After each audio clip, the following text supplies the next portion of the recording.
maybe a first, doing a master class in the club. Not a bad thing.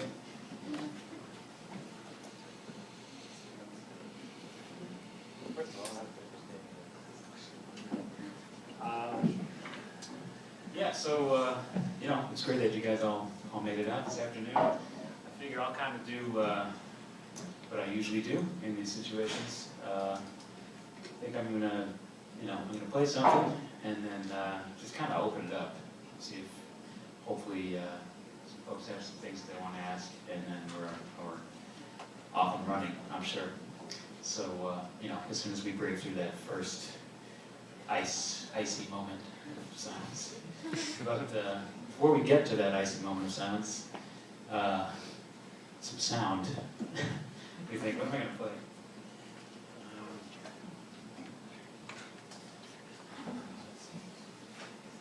Cherokee.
Started at the usual key, which is B flat. Worked my way up. Once I got to around G flat, it's like, well, maybe this is going on a little long. So I skipped to A. So I never did play it in G and A flat. So I guess I owe you a chorus in G and a chorus in A flat. So rather done. Then I wound up back in B flat. So yeah, that's and that's a lot of how I've practiced too. My whole, the way that I play, the influences that I've had, a lot of it comes from, from playing standards. I don't always have a chance to play them live, and I'm always writing a lot of music myself, original music, and I'm playing original music written by other people that I'm working with, which I also really enjoy, and I feel like, that's maybe a you know, sort of a more personal statement. But a lot of what I do, no matter what the context, is you know, is based on playing standards like that. So there's a bunch of standards that I learned. I mean, I started playing when I was 10, I guess, and I started getting really interested in it right away. You know, I started learning tunes and learning how to improvise and listening to a lot of jazz. You know, sort of immediately. So so that's sort of the background. Being able to play a tune by yourself without needing a rhythm section, being able to outline what the chords are, you know what the harmony is, be able to show where the rhythm is, you know, it's if you can do that, you know, then when you actually do play with the rhythm section, you're really free, you know, because it's hard with, you know, just one note at a time, figure out how to imply the right things at the right moment. But anyway, you know, perhaps I'm getting ahead of myself. If anyone has something they want to ask, now is the time to begin that process. There it is. Hey, yes. Okay. So, do you think you learn more from like all the standards that you learn, just tune by tune, like new tune, new melody, like increasing that sensibility, your melodic sense, or from just practicing, like improvising on one tune? You know what I mean? Like, did you learn more from learning a vast amount of tunes as opposed to just improvising on blues? You know? That's an interesting question. Like, whether it's better to learn a bunch of tunes, maybe not spend as much time on each tune, or just, you know, like one song at a time. Yeah. I never really did just learn one song at a time. I think because I you know, I don't know why actually, but I was interested in how a lot of different songs went. You know, I mean, I also had kind of a fortunate thing, you know, from pretty early on. By the time I was maybe 13 or so, I grew up in Columbia, South Carolina, and there was actually it was a good local scene of musicians. And my father used to drive me to this club like every Tuesday, eventually every Tuesday and Wednesday, and especially the guys on Tuesday, they were like some dyed-in-the-wool bebop guys, and they didn't want to hear anything post-1957, maybe, you know.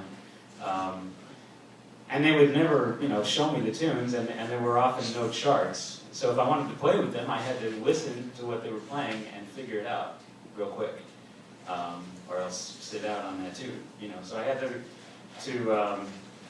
learn to start processing things pretty fast.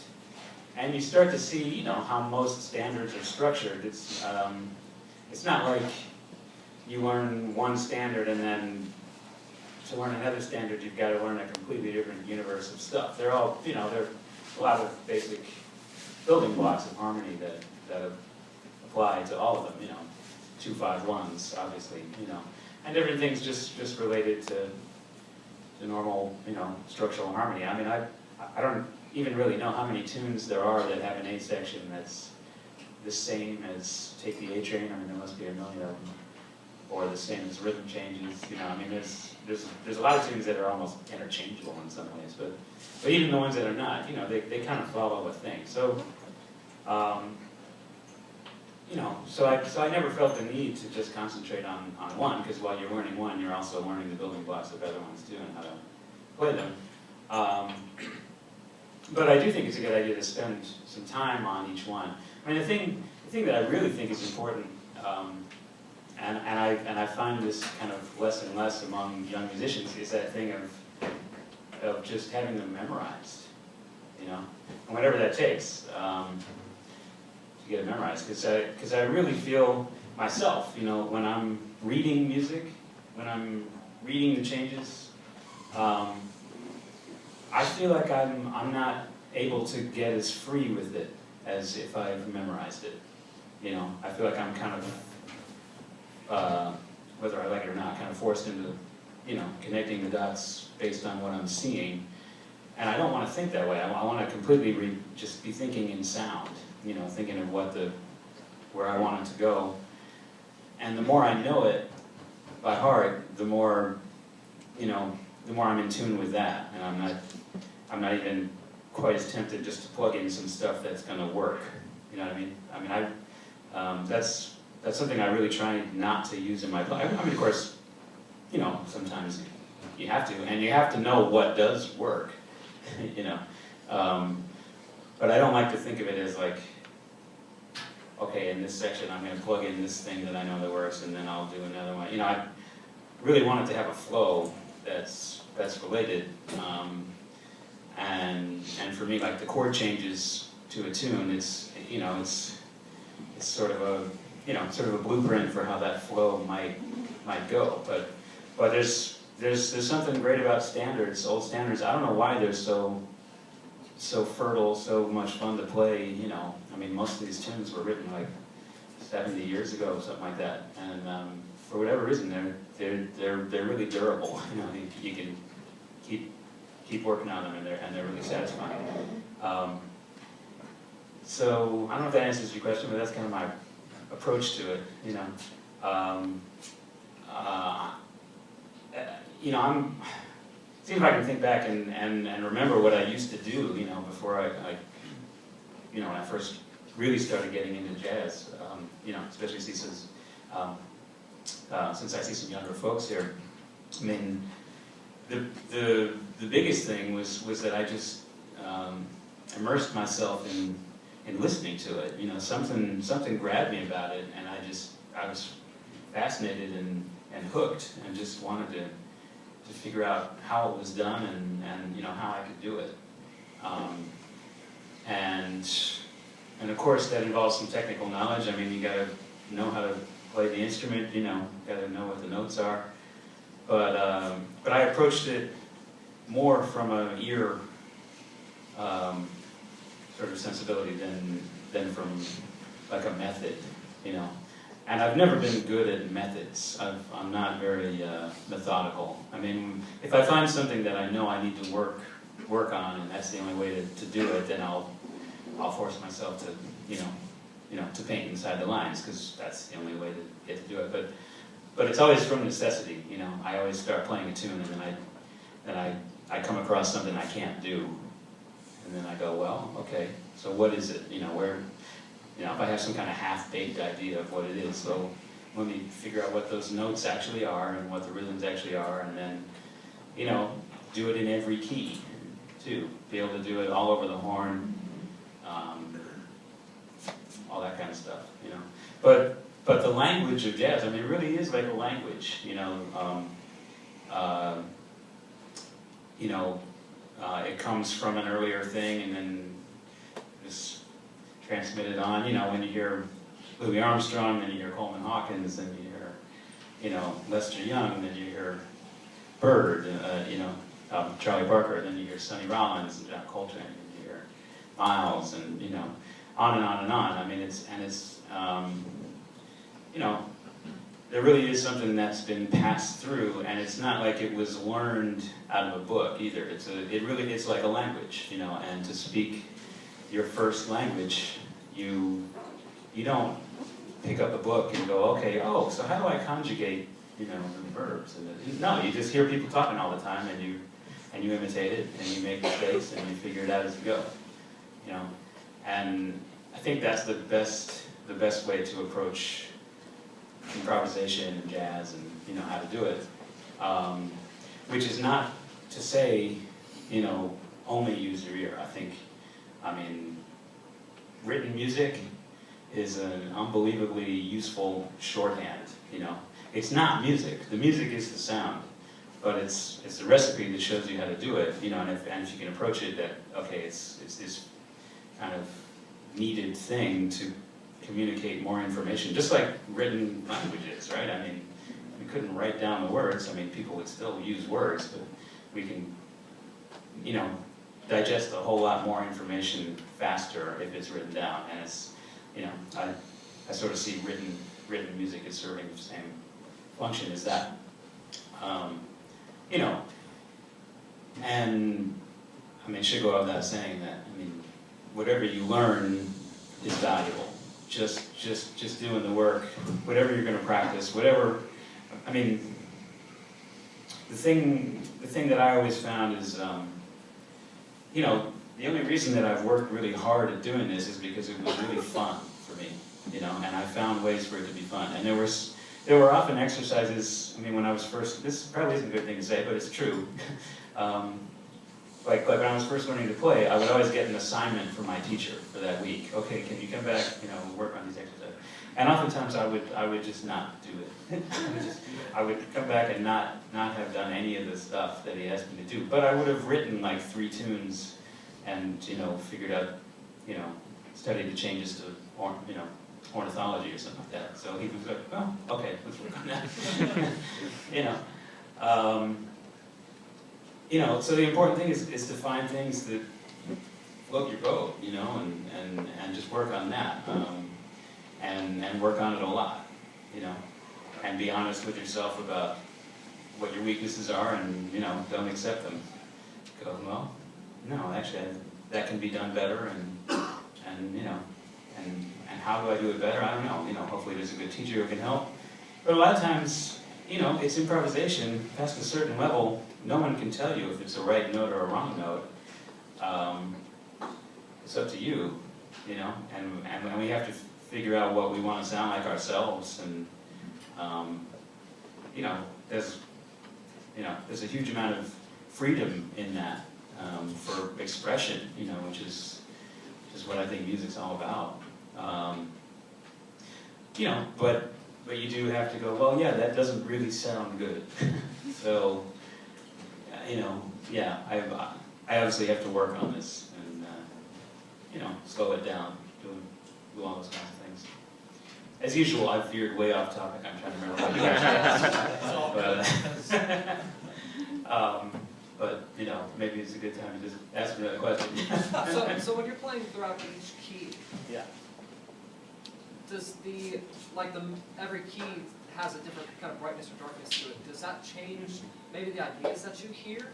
So I figure you probably have the technique to play through any key with no problem and play what you hear, but does it change what you hear? I would say keys affect me. Yeah, I mean, this is a topic of discussion. You know, it doesn't really make sense that they would have a character, but yeah, I find different keys have a different flavor. Sharp keys in general being kind of brighter, you know. To me, they all do have kind of a personality. I wish I was equally fluent in each key. You know, I can kind of get around, but there are keys that I am more, you know, which is something that bothers me. but I'm doing the best I can. That's not what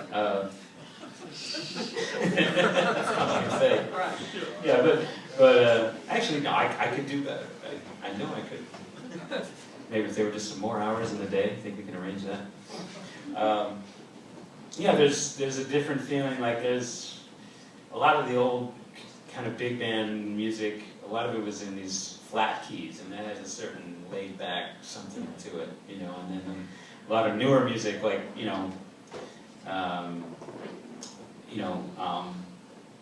you played a lot with, you know, guitar players, it's all sharp keys, you know, and it has a certain ring, you know, to it. And I think in this one I'm writing, like sometimes I'll think of a tune in a certain key, and then I'll think, you know, maybe it would be better with a certain, you know, a certain brightness or a certain darkness to it. I also think a lot, you know, if I'm writing for a bass player, it's like, and there's some bass thing involved, like, oh yeah, well, what's going to lie on the bass? You know, if I can utilize, if there's some way to utilize big low E somewhere, it's like, yeah, let's use that. You know, because that's another thing is kind of thinking about not just what you're doing, but what everyone else is going to do and how it's going to set up the whole thing. Yeah. How have you gone about developing your own sound? And like, have you ran into opposition in that? Yes. You mean opposition from other people or opposition from myself? Probably both.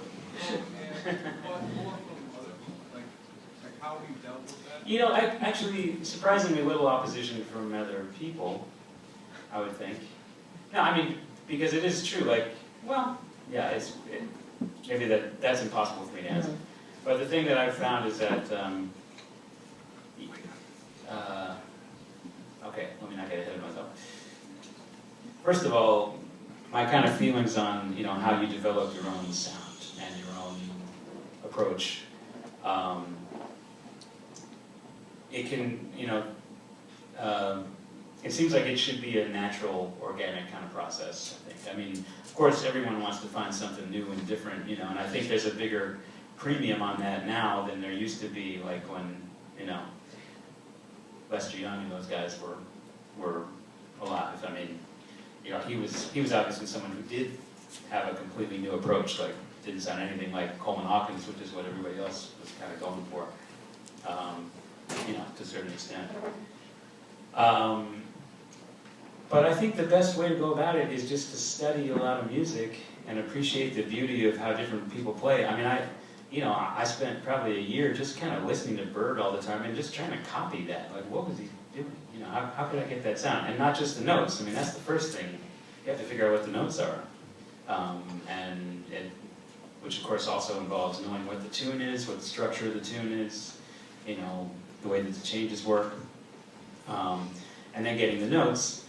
And then beyond that, getting the articulation, you know, the sound. Because, I mean, you can phrase the same group of notes in a way that's going to make it really swing and a way that's really not. You know, it's all about the sound and the articulation and the intention behind it. And you only get that from hearing it and imitating it, which is, again, this goes back to the language idea.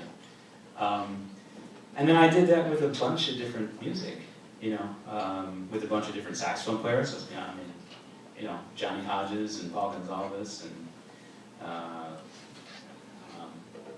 Bird and Sonny and Train and Ornette Coleman and, you know, saxophone players, but also Miles, you know, I try and just figure out, okay, just imagine the thought process of a Miles solo and play things along, like not even trying to copy his solo, but just play along and think like he was thinking, you know, and use that kind of, I mean, he had such an unbelievable sense of time, you know.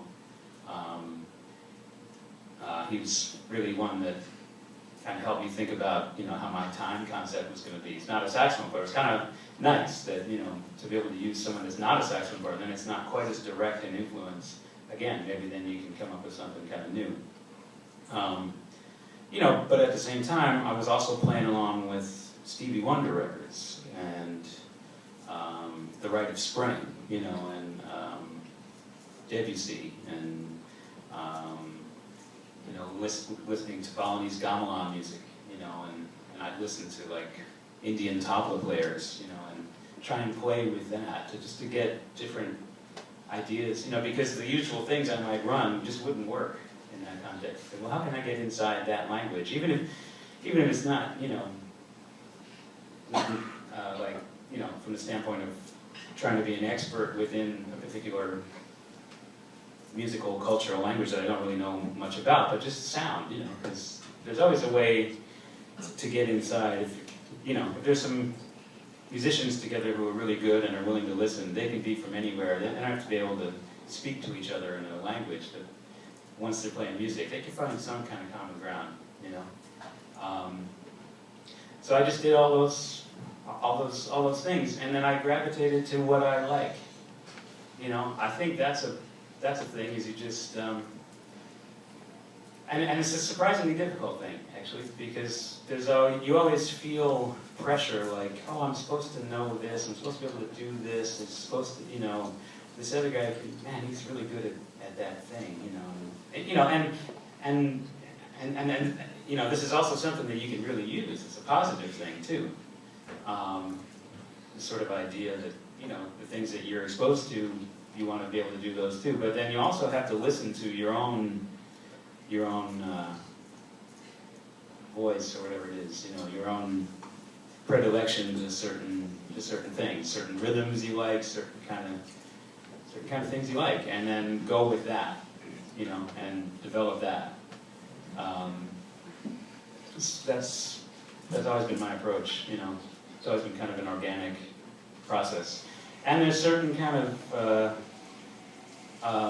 you know, things that I've practiced that have led me into other things and other things and other things. Like you just go deeper and deeper inside I mean, there's, some ideas I remember I first had maybe, 25 years ago that I'm still figuring out ways to extend, I feel like I'm still figuring out all kinds of new things about sound. Sound is so deep. I mean, you don't have to play anything fancy, really. If you've got great sound and good sense of rhythm, just a good sense of phrasing, that's all you need to make some real music, and then the other stuff is, when you want to express something that's complex, then you have to know how to do something that's complex, Otherwise, it should be simple. I mean, I'm a big fan of that it should be as simple as it can be, And sometimes it's just not simple. I mean, life is definitely not simple, if you're an artist and you're trying to reflect how you feel, you come across these things that are just not simple. And there's a certain amount of diving into complexity. Like when you're a student, that's your job, is to kind of go in, wade into that confusing forest of influences and things you can do, and just kind of go for it. And again, just, if you can let your own aesthetic instincts be your guide, then you'll end up being okay. You'll probably go down a bunch of blind alleys. I feel like I've done that. I feel like I still do that. But that's how I know it's a blind alley, is because I've gone down it, I'm a big believer in that, which kind of goes along with my, I'm not that methodical either. It's like, I prefer to just kind of, where's that going to go, and then follow it.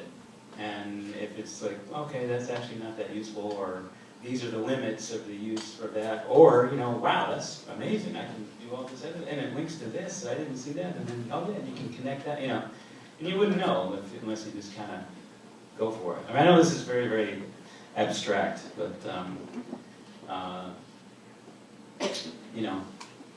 those of you who get involved in really seriously dealing with improvisation, I mean, this is the level that it's at, and it's what makes it interesting, because it really is like it boils down to like, what kind of picture do you want to paint,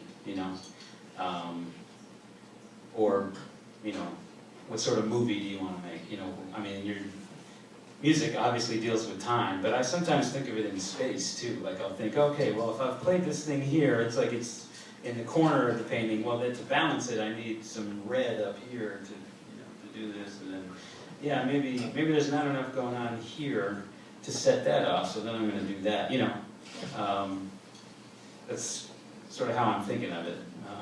Not that I actually see colors necessarily when I'm playing, which I think some people do,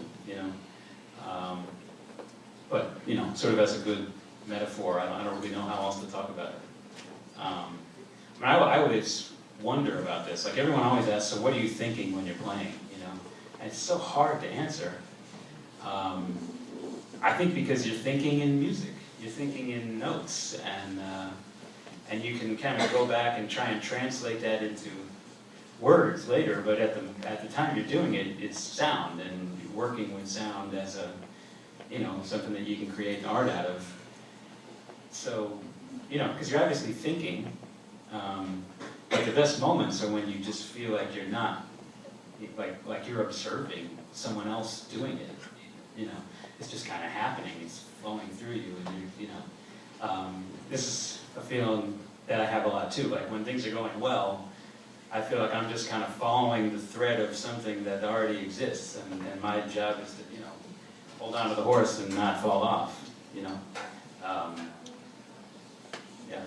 Again, see, this is what I'm talking about. I'm just wildly going. This is what I try and do on the horn too. Yeah. So, one thing that I really enjoy when I listen to your underground records especially is your extensive ability to just rhythmically, just manipulating a lot of I guess a very extensive rhythm vocabulary that you have. So how did you develop that capability to just fire off all of those different ideas?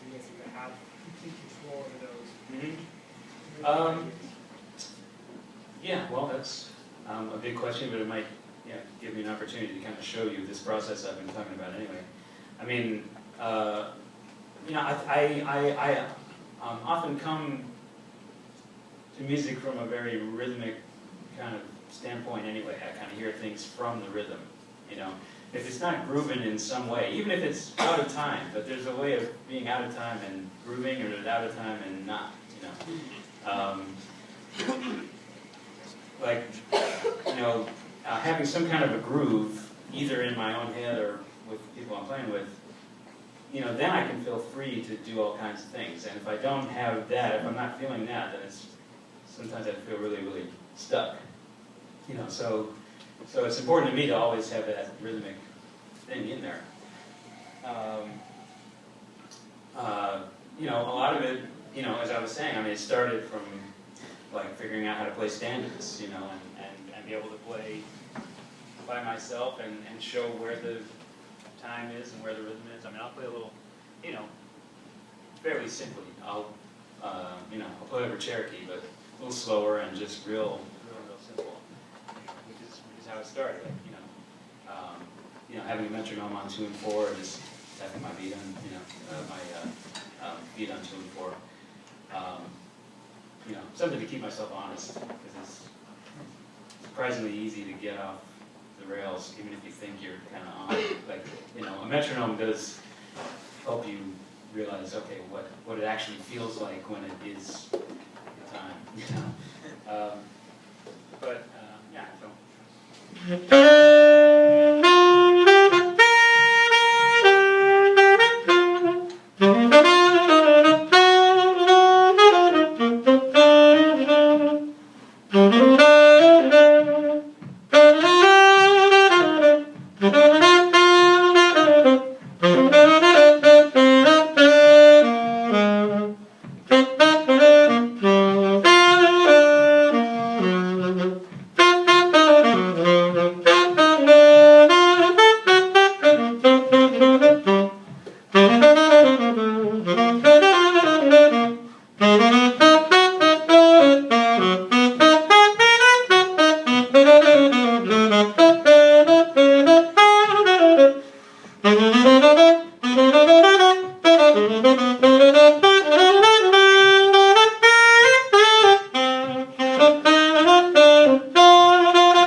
And then when I really, you know, started getting into Bird, because at first I didn't get Bird, I didn't like it, you know, and I just didn't hear it. It was like kind of a sharp sound and all these notes, and I really didn't, you know.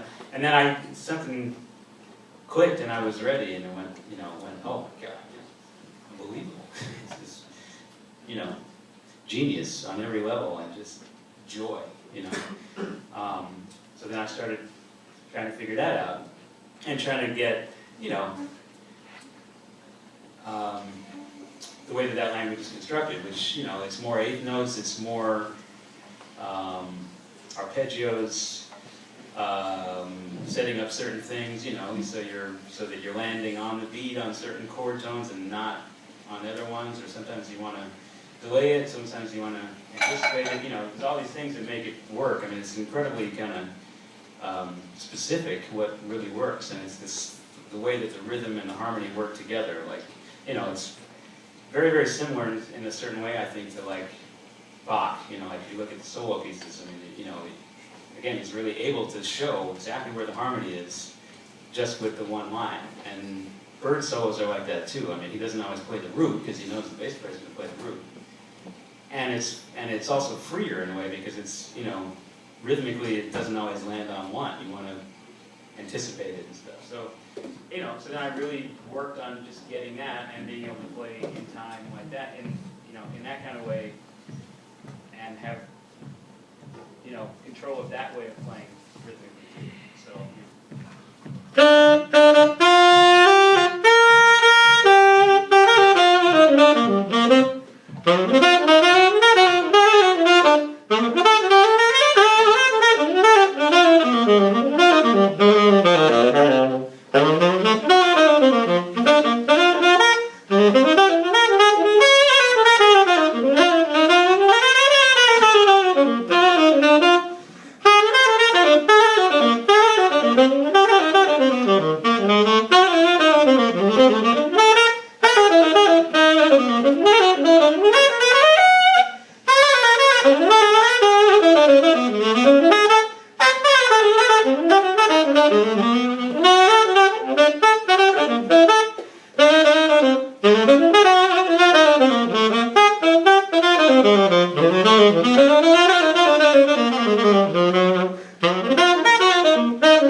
And then going on from there, you know, I started to think about, well, how can I extend that? You know, like that's great and really fun, you know.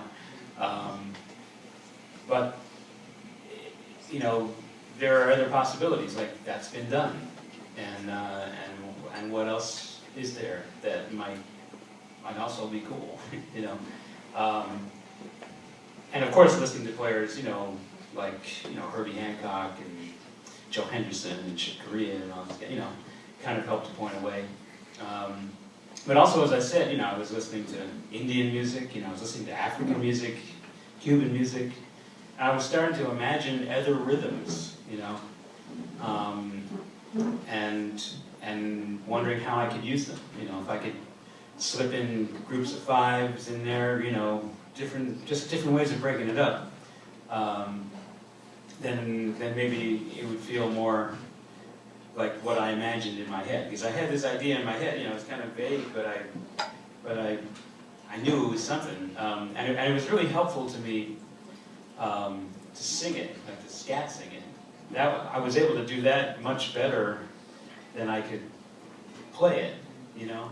I remember, I mean, this is when I was on the road with the great drummer Paul Motion, and we were in Switzerland. I remember. I must have been maybe 23, something like that. And I just remember feeling really frustrated and stuck with my playing. You know, we were playing a lot of bebop tunes. You know, and I felt like I was hearing this thing, and I just wasn't doing it. So I remember going for a walk after the gig, like in this little town, you know, along the river, and just scat singing to myself. I'm glad the police didn't find me. But, you know, and it was clearly coming from bebop, but then I imagined other things too. I mean, the best way to do it is just to give you a demonstration. You know, don't approach this as singing, but you know. You know, basic bebop kind of stuff, and then on.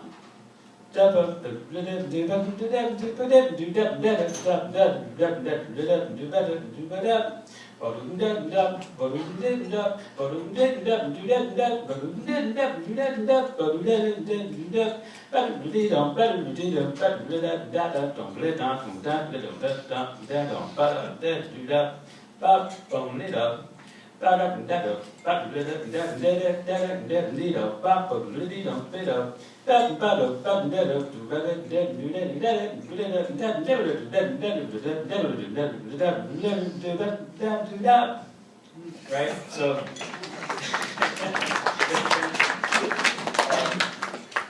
you know, so then how could I play that? You know?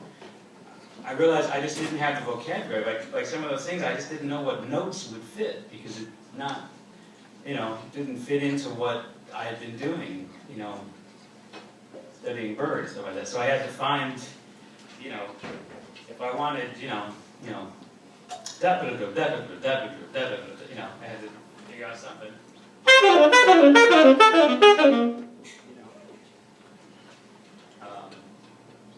I wanted,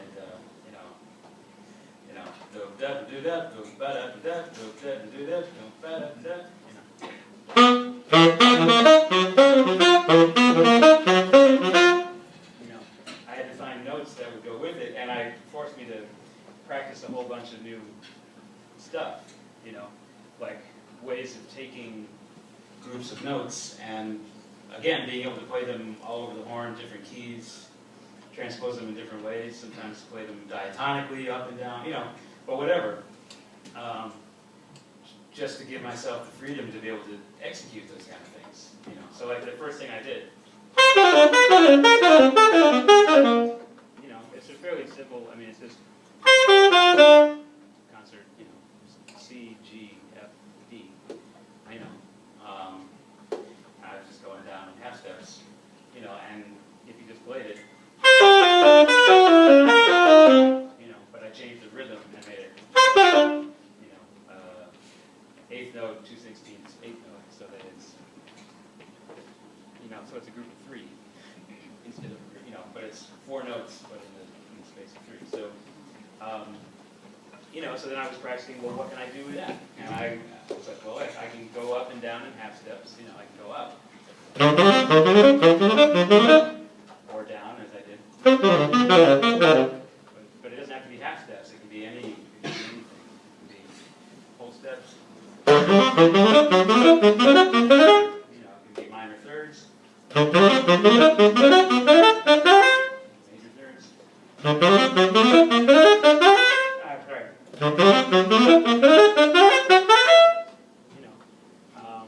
Which each give it a slightly different sound, and it makes a different shape. The further apart the intervals are, it starts out being kind of like, if you think of it visually, for me, it's like, but it can be running,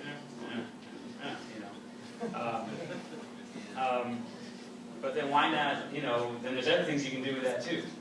Like, why not play, like, why does it always have to go in the same direction? What about if you alternated?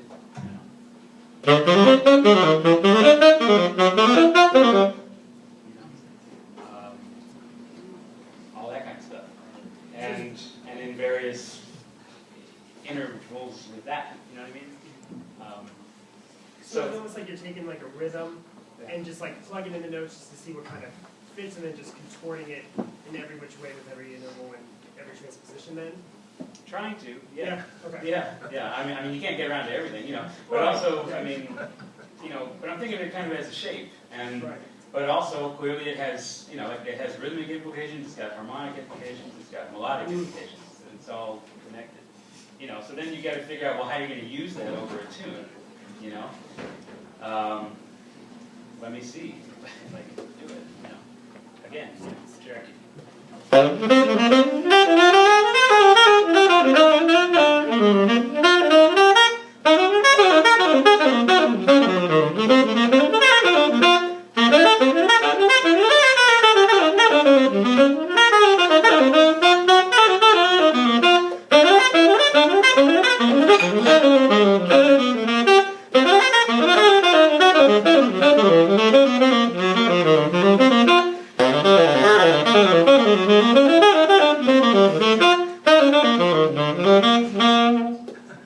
Yeah.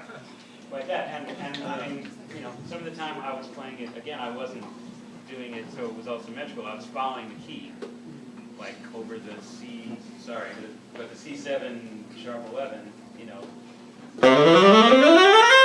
was thinking, okay, it's going to be in that scale, so it's sharp. That one's hard. I was doing it up. That was easier.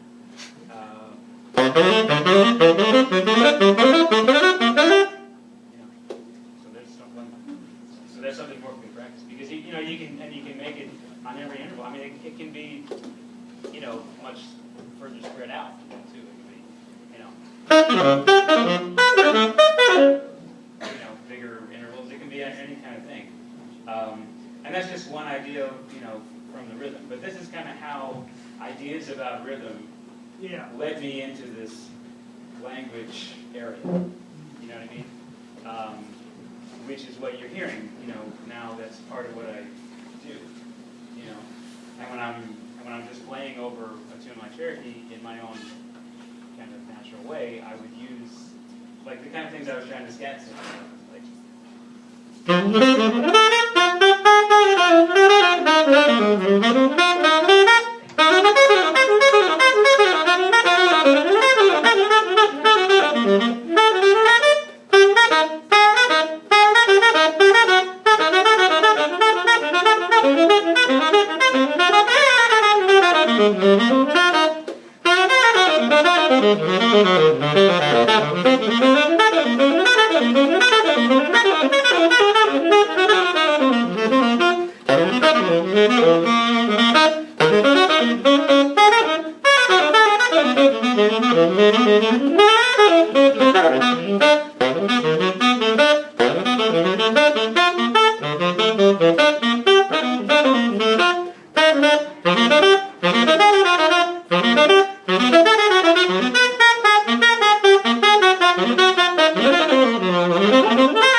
yeah, so that's kind of a step-by-step how I worked on that stuff. And again, it's the kind of thing I can explain that basic idea of, taking something, being able to take it through the keys in different ways,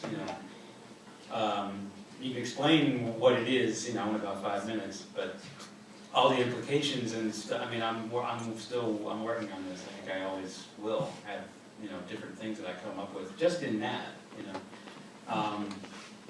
and of course, there's other things about it, like knowing the harmony well enough that you can make those ideas fit the harmony, and also make melodic sense, which to me also means, thinking about voice leading a lot. Another thing that I've really spent a lot of time doing is playing the piano, to really get the architecture of what I'm doing and understand tunes in a deeper way, so that I'm just able to know more about the subject, which is the tune, so I can say more intelligent things about it. That's the whole idea.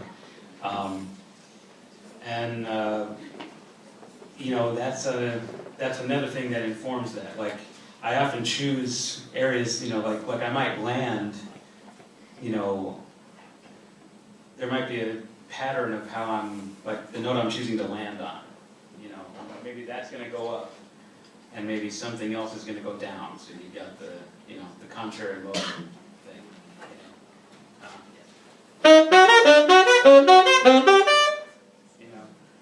That's, and maybe, I don't know, I actually remember what I did.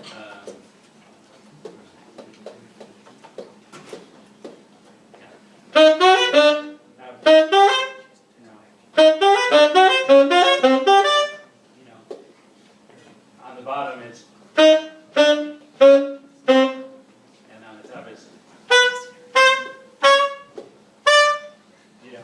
like I'm hearing that there are almost two things going on, and to make the line make sense, that's an aspect of it too, and that was apart from any harmonic idea, but I use that, like if I am playing over changes, I mean,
sometimes like voicings and that kind of thing to help get me from here to there. So it kind of hooks up with that aspect of what I worked on too, this whole rhythmic idea, because to make it make sense over changes, I mean, if you're just on stage going, for a half an hour, I don't know, maybe that's what you want to say, that's cool. Might not end up with a lot of people at the end. 5, 6, what was that? Okay, okay.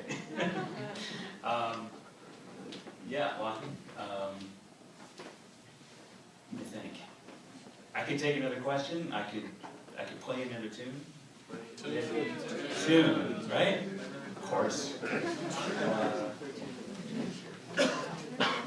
Maybe something not quite so fast. I was like, I started out with Cherokee. Around midnight. It was terrifying. Around midnight, yeah, right. Around 5 o'clock. All right. That's good. Which I never play.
Thank you very much. Hope to see you later. Good luck with your musical journeys.